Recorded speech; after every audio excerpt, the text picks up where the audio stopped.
veče, dobrodošli. Pratite novo izdanje emisije Između redova. U večerašnjoj emisiji govorimo o poslovanju javnog komunalnog preduzeća Medijana i tim povodom gost u studiju Belem i televizije upravo direktor ovog preduzeća, gospodin Dragoslav Pavlović. Dobro veče, dobrodošli, hvala što ste ovde. Dobro veče, bolje vas našao. Tema je aktualna, tim pre što upravo i odbornici Skupštine grada Niša danas između ostalog raspravljaju i o poslovanju vašeg preduzeća za narednu 2019. godinu. I sada ono što je interesantno to je da ste vi u ovoj godini započeli niz akcija po pitanju obnove i nabavke nove opreme. Hajmo za početak nam recite šta planirate u narednoj 2019. godini, pa ćemo se onda vratiti upravo na ove javne nabavke koje su obavljene upravo u ovoj godini. Prilično su povezane teme. Za 2018. godinu smo odlučili da obnovimo mehanizaciju i da unapredimo proces poslovanja u sektoru odvoza otpada, u sektoru javne higijene. Dok, moram s pravom da kažem, jednostavno nije bilo mogućnosti da se u isto vreme radi i program zelenila. Zato bi ja rekao, i to onako možda globalno je najjači utisak, da ćemo u 2019. godini malo jače podržati i sagledati javno zelenilo kao treći veliki segment poslovanja Medijane, kako bi u narednom periodu zaokružili priču sva tri sektora: odvoza otpada, higijena i zelenila. Mi smo faktički planirali da u narednoj godini, pošto ste to prvo pitali, nabavimo neku opremu za održavanje zelenila. To su neke mašine koje rade faktički košenje trave. To su one kubote, možete ih vidjeti i sada po Čairu kako kose travu. Zatim planirali smo nabavku dizelica koje mogu da rade na seči grana na visokom drveću, što ćemo verovatno da dobijemo iz programa internacionalnog programa saradnje Srbije i Bugarske, jer smo dobili informaciju da smo prošli na tom programu. Tako da, eto, jedna dizelica, par nekih traktora, kubota. Čekajte, šta to znači program? To dobijete besplatno ili kako? Ne razumijem. Da, mi smo aplicirali za program međunarodne saradnje, prekogranične saradnje sa opštinom Bobov Dol iz Bugarske. To nam je internacionalni partner i odobreno nam je od strane Evropske unije 250.000 evra za nabavku mehanizacije. Odluka o tome bi trebalo da dođe negde sredinom januara. Tako da ćemo mi nakon toga na Skupštinu da iznesemo izmenu programa poslovanja kako bi to po odluci Evropske unije uneli u naš program poslovanja i krenuli u nabavku opreme za zelenilo. Mi smo se vodili sređivanjem Cerjanske pećine i okoline Cerjanske pećine, zato što je to jedno turističko mesto, naravno značajno za grad. I tu ćemo najverovatnije da krenemo u nabavku jedne kombinovane mašine koja je u mogućnosti da radi sa, naravno, zemljom i sa travom, a takođe i u nabavku jedne platforme. Podsjećam, platforme u Medijani su veoma stare, jedna je 15, jedna 25 godina, vrlo su nepouzdane. Evo, danas ni jedna platforma nije radila. To znači ne možemo da režemo grane našim građanima i krenut ćemo u nabavku jedne platforme. Možda i neke opreme koje pored toga... A od vaših sopstvenih sredstava vi ćete kupiti i ove autočistilice, je li tako, i kosilice? Da, faktički kosačice za 2019. godinu, ja mislim da smo planirali 4 te kosačice. To su oni manji, liče na one traktore manje, koji imaju mogućnost za finu kosidbu trave i nadam se da će to uspeti. Takođe, planirali smo, ali to je u segmentu, može da se radi i zelenila, može da se radi i javna higijena, nabavku. Možda su građani i videli negde onih usisivača za javne gradske površine. To su usisivači koji se faktički voze, nisu samohodni, ali se vuku iza sebe i imaju jak pritisak usisni, tako da mogu da usisavaju lišće i sve ono što se nalazi na površini. Tako da, eto, to je recimo planirano za 2019. godinu. Koliko? 4 kosačice i koliko takvih usisivača? 4 ili 5 u planu nabavki, nisam sasvim siguran da vam kažem. Koliko okvirno košta ti usisivači nisu... Da, oni nisu skupi kao što su kamioni ili takve stvari. Oni koštaju oko 1.800.000-900.000 dinara. Mislim, nijedan da košta toliko. Što se ovih kosačica tiče, oni koštaju oko 2-2,5 miliona. Generalno, ova oprema za zelenilo je manje skupa od opreme koja se, što se tiče javne higijene i odvoza otpada, jer ovdje ipak pričamo o kamionima. A ovdje pričamo o nekim manjim mašinama koje rade. I naravno, moramo da ih opremimo sa još nekim motornim testerama, sa nekim šišalicama za žive ograde i takvim nekim uređajima koji im trebaju, naravno. Dobro, ali umeđu vremenu u toku ove godine vi ste kupili jednu mini autočistilicu od 43.000 evra i kupili ste 3 male autočistilice čija je vrednost bila ukupno 400.000 evra. Da, ne 400.000 evra, nego 330.000 evra. 330.000 evra. Znači, mi imamo ovako, ove nabavke 2018. godine. Mi ćemo faktički zanoviti mnogo toga što se tiče u Medijani. Mislim da će godina biti uspešna, ali ja ne mogu da kažem do kraja sve to dok zaista ta dobra ne dođe u Medijanu. Zato što je isporuka vozila kamiona veoma duga i ona traje recimo 150 dana nakon potpisivanja ugovora. Također isporuka autočistilice. Zato smo mi u mogućnosti da to predstavimo onog trenutka kada to bude došlo i mi ćemo se vama obratiti kao medijima da to predstavimo kad bude došlo. Ali mogu da vam kažem da smo potpisali ugovore za brendove koji su najbolji u svetu. Znači, po prvi put u gradu Nišu bi trebalo da dođu MAN-ovi kamioni. Podsjetit ću, zadnji Mercedesovi kamioni, MAN, Mercedes, DAF, taj nivo kamiona, ovo je neki najbolji kamion u svetu, je zadnji put došao u javno komunalnu Medijanu 2003-2004. Ali ponovno ćemo o kamionima. Da, gospodine Pavloviću, samo da zaokružimo ovu priču u vezi ovih autočistilica, s obzirom na to da su mediji izveštavali o tome da taj tender nije sproveden u skladu sa zakonom, tim pre što je reagovala i Komisija za zaštitu prava ponuđača i vi ste bili u obavezi da platite odštetu od 120.000 dinara. U obrazloženju stoji da je tender napisan tako da favorizuje određenog ponuđača. Evo, citirat ću tačno: određeno međuosovinsko rastojanje, godina proizvodnje, zapremina rezervoara za otpad i tako dalje. Vi ste tada rekli da će odgovoran odgovarati.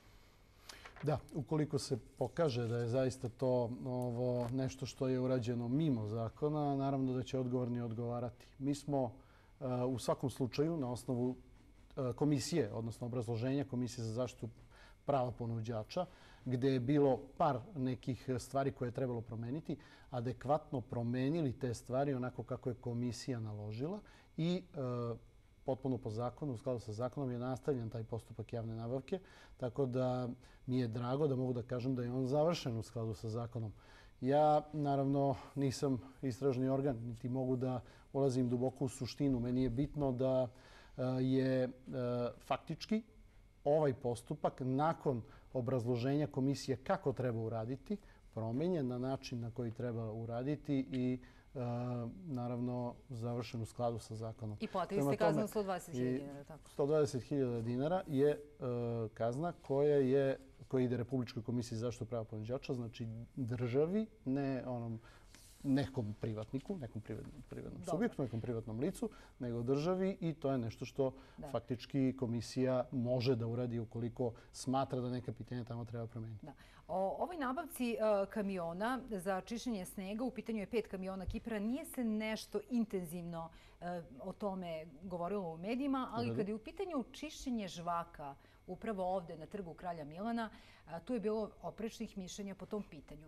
Znači, generalno komentari su bili sledeći. Javno komunalno preduzeće Medijana je u teškoj finansijskoj situaciji. Da li je moguće da sada Medijana plaća nekom preduzeću da uklanja žvake sa trga Kralja Milana? Između ostalog, opozicioni odbornik Branislav Jovanović je rekao da umjesto što je javno okolno, citiram ga, umjesto što je javno okolno preduzeće Medijana platilo 4,8 miliona dinara za usluge čišćenja žvaka u centru Niša, mogao je da kupi 11 takvih mašina i pritom da plati radnike. Da li ste vi, gospodine Pavloviću, preplatili iznajmljivanje te mašine? Ja mislim da je to previše tendencijozno rečeno i da to jednostavno je mogao opozicioni odbornik Branislav Jovanović da se javi kada je taj program poslovanja bio na Skupštini 2017. godine. Naime, mi smo krajem 2017. godine usvajali program poslovanja za 2018. godinu za javno komunalno preduzeće Medijanu. I on je tada mogao da kaže... Ste vi tada bili kao vršilac dužnosti ili je neko drugi? Ja sam bio vršilac dužnosti. I on je tada mogao da kaže nemojte da radite uslugu čišćenja žvaka, nego kupite te mašine. On se izgleda kasno setio da to tada predloži i da bi se to promenilo na adekvatan način, ali eto, sad se setio da komentariše to. Detalje, kako to 4,8 miliona dinara? To je znači neka mašina specijalna koja čisti žvake, je li tako? Mi smo pre svega grad koji ima zaista puno toga što je zalepljeno na sam trotoar. mi smo gledali šta su drugi gradovi radili i vidjeli smo da je recimo grad Novi Sad, evo pokazujem vam ovdje, 2017. godine utrošio za uslugu čišćenja trotoarskih površina i žvaka 7.266.000 dinara. Da je 2016. godine utrošio također 7.266.000 dinara. Da je 2015. godine grad Novi Sad utrošio 13.600.000 dinara bez PDV-a, a mi smo 4 miliona dinara. Znači za 3 godine jedan grad kao što je Novi Sad, koji svi smatramo da je Novi Sad grad koji može da se meri sa Nišom, tako? Znači oni su utrošili 28 miliona dinara za uslugu čišćenja površina u centru grada i ovo čišćenje žvaka. Mi postavljamo ovdje pitanje da li utrošiti 4 miliona za to. Ideja jeste bila ta da se nađe usluga čišćenja trotoarskih površina po ugledu na jedan grad na koji možemo da se ogledamo i sa kojim se merimo i po obilasku turista i po svemu. A ideja je bila ta da se ne kupuju ovakvi pištolji za vodu, kao što je ovaj, jer takvi pištolji za vodu koštaju 3000 eura, evo ovdje pogledano, i onda sa tim pištoljima za vodu možemo da skidamo žvake, nego da dođe jedna ozbiljna mašina, ovakva, koju smo vidjeli u našem gradu više puta, jer ta mašina nam je čistila žvake, koja ima napred deo sa hidrostatičkim pritiskom od 500 bara, ova inače mašina ima 150 bara, znači ne može da skine ni upala dobro kao ova mašina, i da, međutim, ova mašina je izuzetno skupa. Ja sam razmišljao o tome da li ovu mašinu da stavljamo u program poslovanja za ovu godinu. To je moje sljedeće pitanje. Koliko košta takva mašina? Međutim, ona košta 250.000 evra. I onda nismo želeli da tu mašinu kupimo za 250.000 evra, a nismo htjeli da kupujemo ni ove pištolje na vodu za 3.000 evra i rešili smo da vidimo kako ovo funkcioniše. Ovo funkcioniše dobro i sada je pitanje osnovno. Da li treba kupovati ovakvu jednu mašinu za grad, posle ovoga što smo vidjeli sada, jer skinuto je zaista dobro, da li treba kupovati ovo ili možda i ne treba kupovati, nego svake naredne godine raditi uslugu. Znači, pitanje nije tako jednostavno kao što opozicioni odbornik Bana Jovanović predstavlja, nego je ove godine za 4 miliona dinara. Ponavljam, Novi Sad je uradio za 28 miliona dinara u prethodne 3 godine. Ispitano tržište, šta može da se radi. U tom smislu mogu da kažem još jednu stvar. Javna nabavka je potpuno transparentno uređena. 3 ponuđača su bila. Javio se, dobio je onaj ponuđač koji imao najnižu moguću cenu i sa njim je potpisan ugovor. Tako da nema tu mjesta nikakvoj sumnji. Samo da vidimo da li će to biti dobro. A možda neke naredne godine i ovakvu jednu mašinu stavimo u program poslovanja. Da. Ali o ovim javnim nabavkama, o nabavci nove opreme, o čišćenju žvaka na trgu Kralja Milana govori se iz razloga što je upravo vaše javno-komunalno preduzeće svih ovih godina bilo u teškoj finansijskoj situaciji. O tome govore i radnici, a o tome govorio i prethodni direktor, gospodin Vučković, s obzirom na to da grad prethodnih godina nije u kontinuitetu isplaćivao svoje obaveze ovom preduzeću. Sada se otvara pitanje odakle je vama kao novom direktoru toliko hrabrosti da toliko zadužujete ovo preduzeće, s obzirom na to da je opšte poznata činjenica da vam grad duguje preko 400 miliona na ime starih obaveza. Ovako ću vam reći. Znači, grad, iako grad duguje, ne samo grad, nego i grad i IKP Gorica, iako duguju preko 400 miliona dinara. Mi smo ove godine, 2018. godine, dobili bonitetnu ocenu, znači javno-komunalno preduzeće Medijana, AA+, od Privredne komore Srbije, koja se svake godine dodeljuje preduzećima koja su dobra u svom poslovanju. Mi u ovom trenutku imamo kreditnu zaduženost koja je negde oko 140 miliona kredita za tekuću likvidnost i oko 70 miliona kredita za investicije. To je situacija koja je takva da je mnogo manja kreditna zaduženost od onoga što su godišnji prihodi i iz tog razloga bonitetna ocjena je izuzetno povoljna za javno-komunalno preduzeće Medijana. Kada bankari dođu u javno-komunalno preduzeće Medijana, oni imaju samo reči hvale na poslovanje Medijane i iako grad treba da vrati određenu svotu novca, Medijana kao javno-komunalno preduzeće ima dobar kreditni rejting i može i da se zadužuje, a može da obezbedi i solventnost i likvidnost. Medijana u ovom trenutku ima i dovoljno para na računu da se ni jedan dan ove godine nije kasnilo, ali bukvalno ni jedan dan sa zaradama. To znaju naši zaposleni najbolje. Tako da nema bojazni za Medijanu i nema potrebe da se brinemo. Ali samo jedna mala digresija, pa ćete vi reći, molim vas. Pošto smo pominjali ove mini čistilice, rekli smo da negde oko 400.000 evra, je li tako? Dobro. To je također kredit. Sa druge strane imamo... Kredit je za sve. To sam i hteo da vam kažem.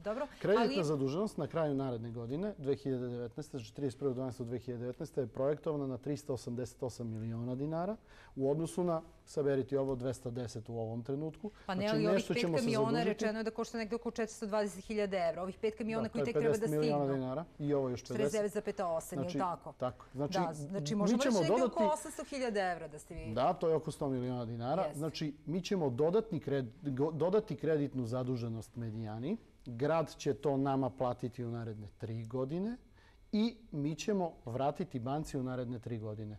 Zašto smo tako uradili? Da ne bi opteretili grad sa velikom svotom koju mora odjednom da uradi, nego će grad u ratama, u tranšama da nam plaća u naredne 3 godine. Mi dobijamo novu opremu odmah, ali ponavljam, mi ne dobijamo samo novu opremu. Mi dobijamo najbolju novu opremu koja postoji u svetu. To su vam Manovi kamioni, DAF-ovi kamioni, koje Niš još uvek nije video u toj priči što se tiče odvoza otpada i što se tiče čišćenja snega. Znači, to su najmoćnije mašine i prilično su dobre cene. Znači, tako zimi za čišćenje snega, leti za odvoženje... Ne, autosmeće rade za odvoz otpada, a kiperi radi zimi čišćenje snega, a leti rade prevoz zemlje na deponiju. Oni su također čitave godine angažovani. Što se tiče te opreme, nemojte imati sumnje da će na bilo koji način da dođe neka oprema koja će sutra da se kvari, jer nama je to najveći problem. Da li ćemo mi izdržati zimu sa ovom starom opremom, da imamo najbliži kamion star 10 godina, a najstariji kamion star 25 godina. Prema tome, nema bojazni za Medijanu. Medijana čak i sa ovim zaduženjem sada, koje će trajati samo 3 godine, i još jednu stvar da kažem, kamate su najniže u ovom trenutku. Ako se ikada investira, ovo je možda i najbolje vreme za investiranje, smo dobili izuzetno povoljne kamatne stope, bolje nego da smo ih dobili pre 4-5 godina. Tako da ćemo se zadužiti. U roku od 3 godine grad vraća sredstva. Svake godine kako vraća, mi vraćamo bankama i za 3 godine zaokružujemo ceo period, a ostaju nam sredstva koje će još dugo godina biti vrlo, vrlo pouzdana na ulicama grada Niša. Samo kratko, kako ćete završiti ovu 2018. godinu? Govorim o bilansu uspeha. Bilans uspeha je projektovan na nekih 55 miliona dinara u pozitivi, tako da to je jedan izuzetno dobar uspeh. Nadam se da će grad će odlučiti koliko tih sredstava treba prenijeti gradu. Idemo na reklame pa nastavimo razgovor. Reklame. Dobrodošli natrag, prati emisiju Između redova. Otvorimo i brojeve telefona za vaše pitanja. Gost Belami televizije večeras, gospodin Dragoslav Pavlović, direktor javnog komunalnog preduzeća Medijana. Da se sada na kratko, gospodine Pavloviću, osvrnemo na rad vaše službe samozaštite, imajući u vidu da ranijih godine javno komunalno preduzeće Medijana imalo veliki problem sa krađama. Reorganizacijom naše službe samozaštite, to su radnici koji rade u javno-komunalnom preduzeću Medijana, znači ne treće lice. Reorganizacijom te službe uspjeli smo da svedemo broj upada na teritoriju preduzeća Medijana sa 117, koliko je bilo prethodne godine, bukvalno na 0. Mi nemamo u ovom trenutku već mesecima ni jedan upad ljudi sa strane, a bilo je stalnih i čestih krađa. Kako ste to rešili? Šta ste stavili, neku ogradu? Rešilo se reorganizacijom rada, uvođenjem praćenja rada tih radnika koji sada moraju da se čekiraju na tačno određeno vreme, na određenim punktovima i prolaze bukvalno onaj put koji bi trebalo da prođu da bi zaštitili ogradu preduzeća. Zatim radili smo građevinske radove izvan ograde preduzeća, odnosno napravili smo jedan pristupni put koji je širine 4 metra, koji je faktički brisani prostor ispred same ograde, tako da se mnogo dalje i mnogo lakše vidi kada neko pokušava da priđe ogradi. I mi bukvalno nemamo, nalazimo se u rizičnom delu grada, gde imamo dosta zaista upada i bilo je u prethodnom periodu. Mi smo bukvalno sveli to na 0, a također unapredili smo i ojačali ogradu tamo gde su sekli ovo ogradu nekim specijalnim kleštima. Tako da više nema krađe akumulatora, nema krađe gvožđa, nema krađe svega onoga što se nalazi tamo na krugu preduzeća i drago mi je da to kažem. To je jako važno. Samo na kratko da se orijentišemo upravo i na radnike. Prvo i osnovno pitanje je da li će ove godine, odnosno naredne godine, dobiti solidarnu pomoć. To je ono što vaše radnike najviše interesuje.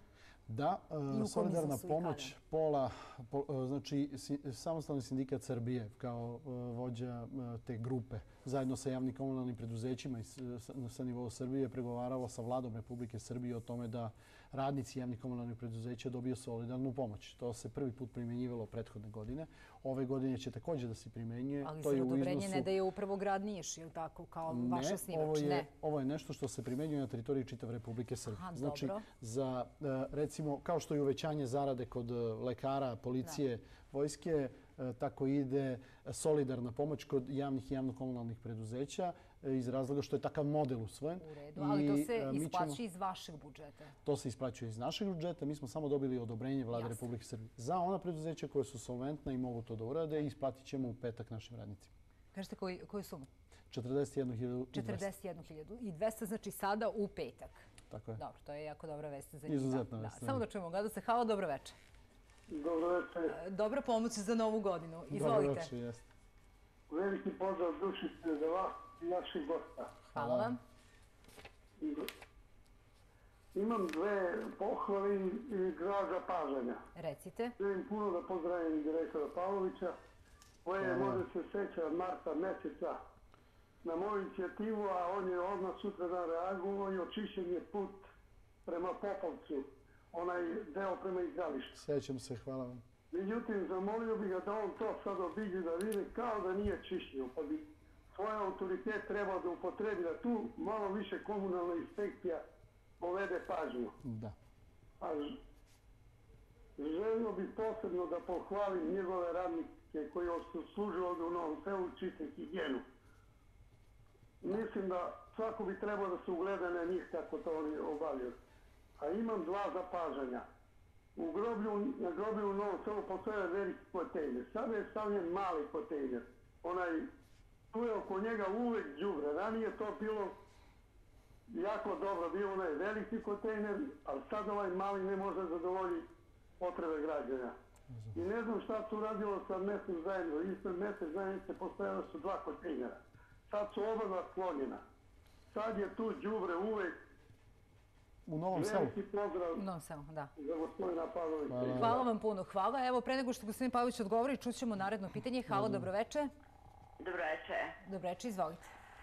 Pa evo, baš sam upravo htela i jurila sam da dobijem direktora Pavlovića i hvala mu ako hoće samo da me sasluša, pošto me do sad niko nije saslušao. Hoću, naravno. Živim u ulici Hilandarskoj, koja je pre nekoliko godina ispred kapije posađeno drvo. Problem imam, znači pre 15 godina mi je muž umro, drvo nije bilo. Od kako se postavilo, sad imam majku nepokretnu, totalnu i staru i nepokretnu koja mi hitna pomoć non stop dolazi. Uopšte, to se zustavi saobraćaj, to je toliko od onih semafori dole, to je znači gde je ranije bila četkara. Kad pođe od Palilule, oko Parkića, od Margera, prema Starog groblja, jedni gore, verujte da se sanitet ne može, hitna pomoć, znači ne može da se provuče da bi došlo ispred moje kapije od drvo. Hoćete li nam samo reći tačno Hilandarska, koji broj?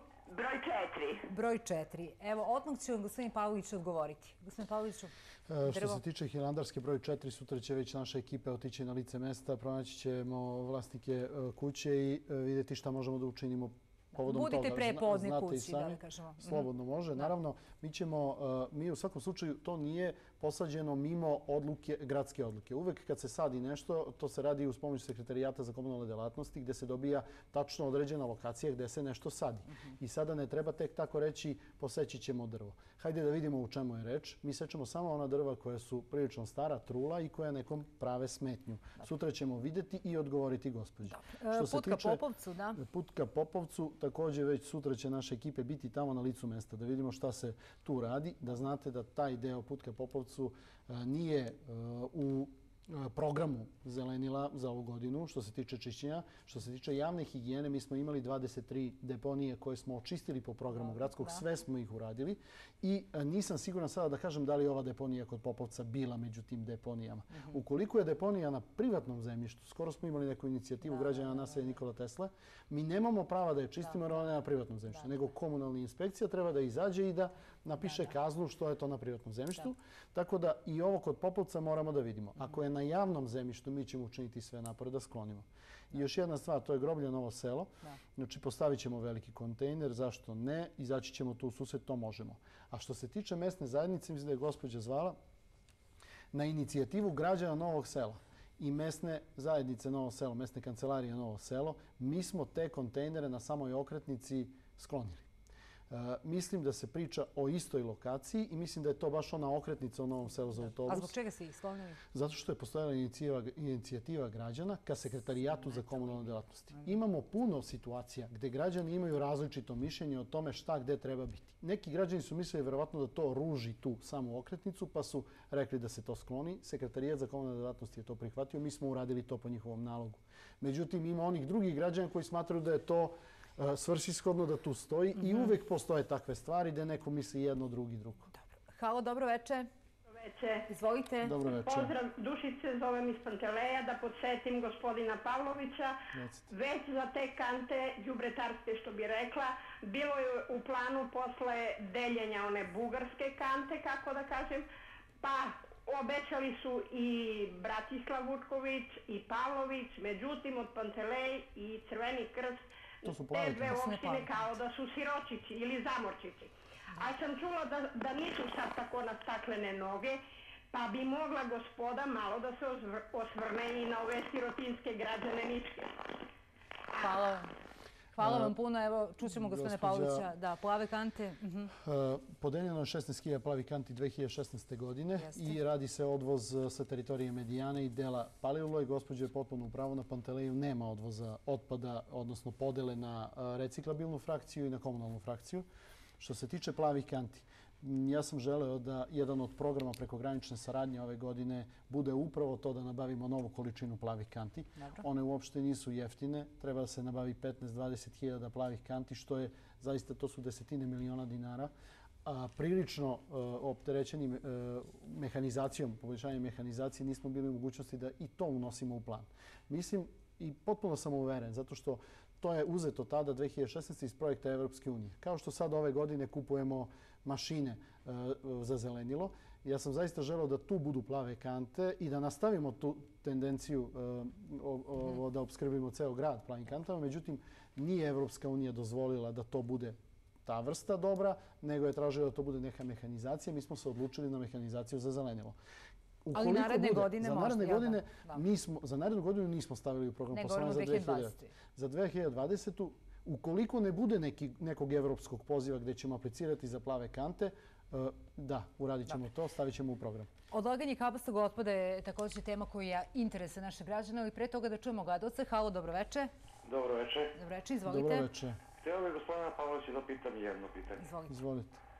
Dokle ćemo, gde u 30 kvadrata žive 7 člana porodice i u 50 kvadrata 2 člana porodice?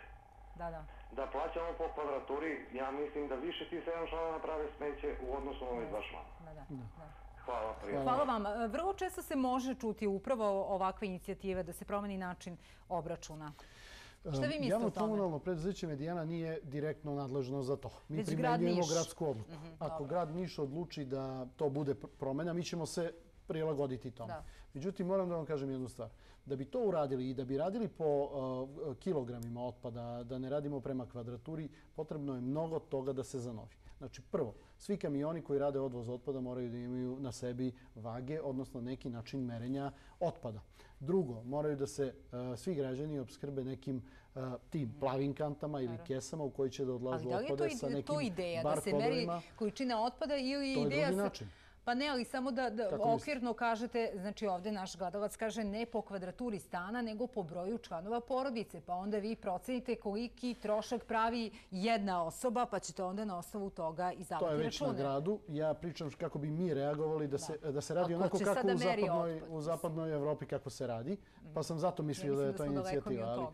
Ovo po broju članova porodice ne mogu da komentarišem. Nije jednostavno u mojoj nadležnosti. Mi ćemo uraditi onako kako grad odluči. Dobro. Halo, dobro veče. Dobro veče. Izvolite. Dobro veče. Dobro veče vama i vašem gostu. Htela sam da pitam vašeg gosta da li su svi građani koji plaćaju, mora da budu obsluženi. 3 godine ja plaćam, majka je umrla u kući, nema nikog i komšije isto plaćaju, u dvorištu su 3 domaćinstva, svi plaćamo, a 3 godine, jednom sam isto zvala, tako, i onda su došli da izbace đubre, po mom pozivu. Sad opet ja treba svaki put kad ima tamo malo đubra da dođu da... A gde se nalazite, molim vas? A gde se nalazite? 12. februar 40, ispred samog semafora. 12. februar 40. Hvala vam puno. Znači, odvoz otpada. Mi nemamo... Nama je u interesu da radimo odvoz otpada na teritoriji celog grada. Što zbog upravo ovoga što je gospođa rekla naplate, što zbog toga da ne izazovemo negde ekološku katastrofu. Nema razloga da sumnjate u to da neko od naših poslovođa ili iznosača ne želi da nekom odveze otpad. Mi imamo verovatno problema kad su ovakve situacije u pitanju da možda ne može da se uđe u domaćinstvo jer je ono zaključano i nema ko da iznese taj otpad kako bi moglo to da se odveze. Verovatno su neki realni problemi, ali ne postoje problemi koji nisu rešivi. Faktički, može gospođa doći kod vas. Tako je, najbolje je tako. Na kraju krajeva ja ću poslati poslovođu, evo, zapisao sam i ovde sutra na tu adresu, na tu lokaciju, mada nisam siguran da li neko tu sada živi, pošto je rekao da ne živi. Može i dostavi broj telefona ako želi. Gospođa je rekao u dvorištu još 3 stanara. Tako je, mi imamo sigurno nameru da izvezemo i odvezemo otpad. Ne verujem da postoji ikakva šansa da mi to ne želimo da radimo, samo treba na pravi način to rešiti. Poslednje uključenje, halo. Da. Dobro večer. Dobro večer, pozdrav vašem gostu i postavio sam pitanje da li može u Pasipoljani na groblju onih veći kontejneri da se postave 1 ili 2 po mogućnosti, jer tu kad se vetar dune, raznese sav otpad po njivama, kad se ore, ima tu put, to je do autoput Skoplje, stari put, tu lom se pravi na njivama i veliko smeće, nekad dođe da se upali, pa se upali i poljoprivredni proizvodi što se posade kukuruz, pšenice i to. Potom naš predsednik nikako da apeluje na tu temu puče duže vreme, pa ako može da se izađe u susret. Evo, hvala vam. Što vi mislite? Zašto da ne? Izaći ćemo u susret svim ljudima koji imaju neki dobar predlog. Opravdan zahtev i dobar predlog. Ovo je svakako dobar predlog, da. Dobro, znači rešit ćete taj problem tako što će najprije vaš čovek otići tamo na lice mesta i vidjeti kakva je situacija. Mi ćemo sutra već rešavati sve ovo. I ukoliko možemo nešto da rešimo, mi ćemo rešiti već sutra. Dobro. Kabasti otpad, da. Radili smo 2 inicijative za odvoz kabastog otpada. Te inicijative su se pokazale izuzetno dobrim. Jednu inicijativu smo imali aprila i maja ove godine, a drugu tokom oktobra ove godine. To su upravo ovi kamioni kiperi gdje ćemo nove kamione da nabavimo, gdje ti kamiona kipera će zbog kabastog otpada očigledno nam trebati sve više i više. I to je dobro, jer građani se polako navikavaju da kada mi objavimo to da se radi odvoz kabastog otpada, oni zaista pozovu naš call centar, pozovu ili putem one aplikacije koje imamo na našem sajtu. Možete i da probate naš sajt, prilično smo ga uredili dobro, da možete da prijavite problem i taj problem je rešavan odmah kad vi to prijavite. Tako se prijavljuje ovo za kabasti otpad. Možete potpuno besplatno da dobijete uslugu odvoza kabastog otpada tako što mi dođemo ispred vašeg domaćinstva. Vi samo imate obavezu da spustite taj otpad ispred svog ulaza ukoliko ste u zgradi ili iznesete na svoju kapiju ukoliko ste u kući, a mi ćemo to sve ubaciti u kamion i odneti. Naravno, moram da napomenem, mnogo puta su ljudi zvali za odvoz šuta. Kabasti otpad nije šut. To je stari naveštaj, na primjer. Tako je, to vam je nešto staro i onda to radimo s proleća, kada ljudi zimi verovatno imaju šta da iznesu iz svojih podruma, a radimo ga i pred zimu, eto, odlučili smo se za oktobar.